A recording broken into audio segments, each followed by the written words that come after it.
everybody, welcome and thank you from the bottom of my heart for being here and returning. Yorkshire Girl is one of those I mention from time to time because it appears as if she had started her own following and community within this community. And it really, really touches me and makes me so happy because that is what this is all about. Hi, Yorkshire Girl. I'm waving at you. I'm so glad your husband did so well during his stint in hospital. Then there's Hilda, Susan, Laura Cornish, Valerie Forbes, Nora Jones, Maria Consuelo, Lindsay Swanson, Patricia. Well, actually, there are two Patricias. And then there's Pamela, who had been walking this road with me a long time. Also, Maura, Joanna, well, there are actually two Joannas as well. My namesake Lynn, my pal Jono, Kathy with a C, Kathy with a K, Joe Vickers, and then there are the Michelles, of whom there are a few. Now, there are so many of you who had been here for a long, long time.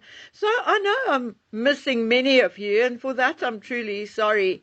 I can't even always remember someone I just met, at least not their names. I would remember their faces and what we were talking about, but when it comes to the names, oi.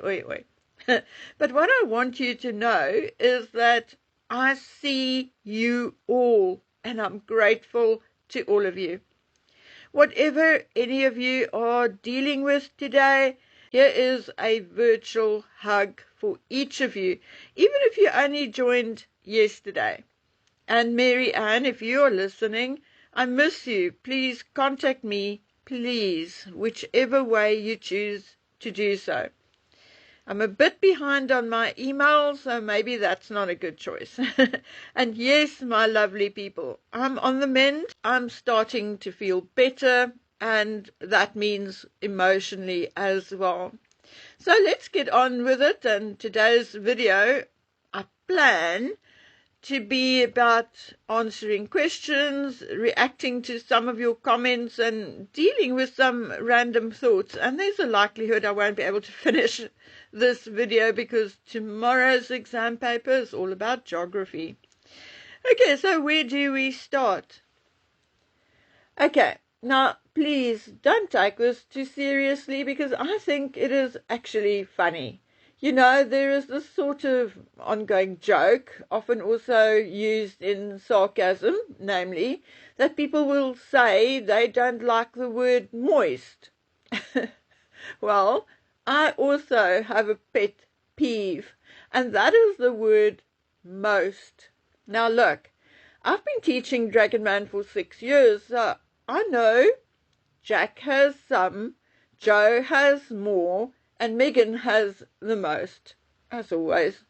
But when most is used in a pompous way, I have to stay near the white throne because it gives me diarrhea.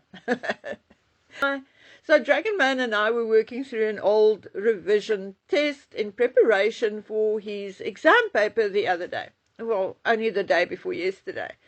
And in one question, they had to remove tautology, verbosity, and redundancy.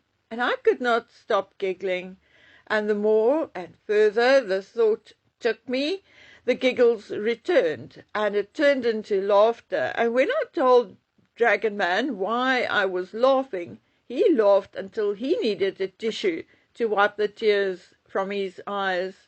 And yes, my dears, it's all about the word most. And basically any verbosity with the unnecessary use of the word most. Now, please guess who wrote the following.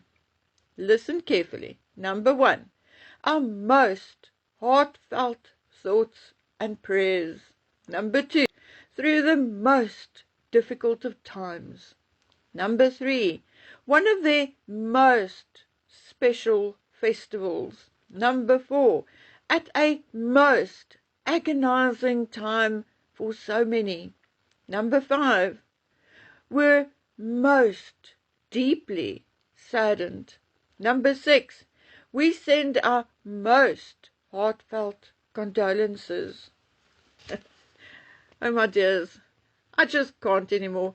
I find the unnecessary pompous use of most traumatizing, but I'll try to see it through and give you a few more.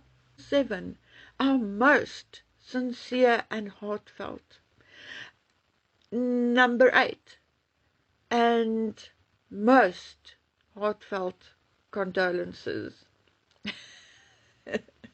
Okay, guys, go ahead, guess who wrote those letters. Okay, guys, but like I said, I cannot go look for more. I already feel the cramps from my tummy to my you-know-what. Anyway, so I showed Dragon Man an example. Remember, we were going through tautology, verbosity, and redundancy. So he read the letter and told me that he could indeed reduce the letter to about 15 words without changing the meaning and the content. And then he said he would have said, stop feeling sorry and send the money.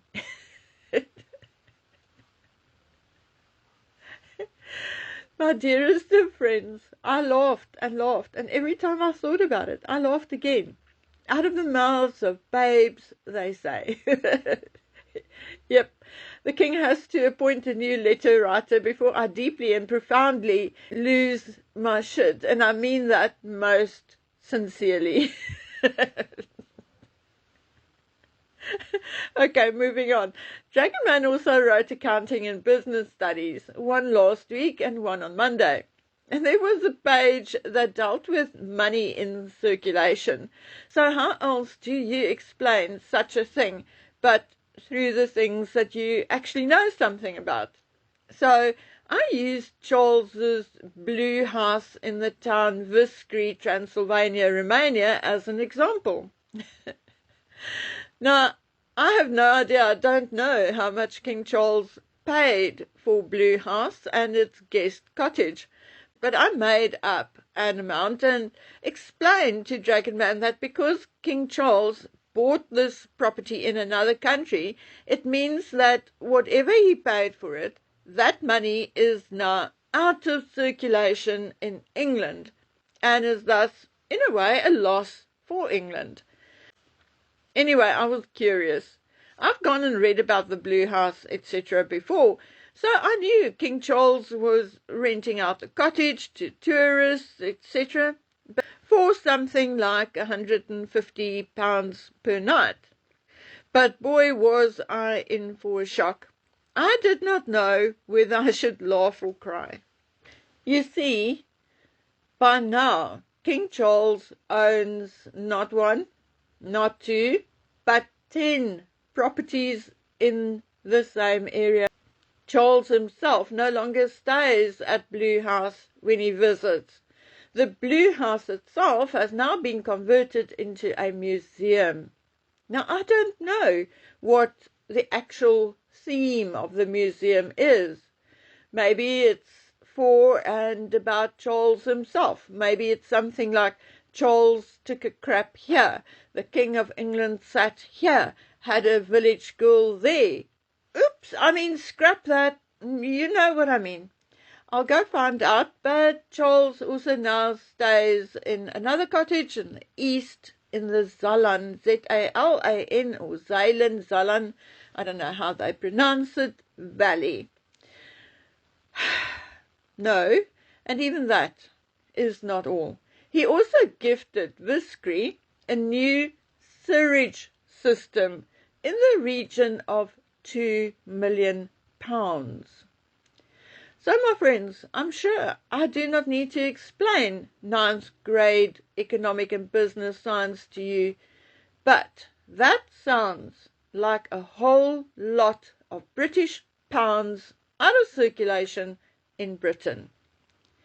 Now, in light of the economic and political scenario in Britain at the moment, shouldn't the King's foreign spending be checked a little? I mean, just a little.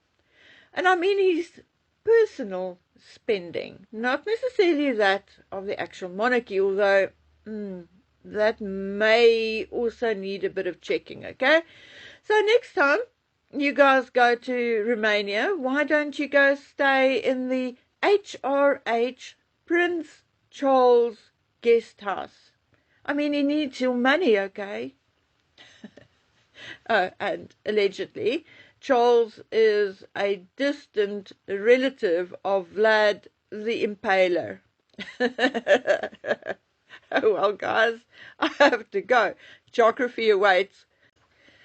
Luckily, it's the last subject Gran has to deal with. Technology is outside of my scope, and I prefer it that way. Okay, I'll see you later. So until then, please take care of yourselves. Bye.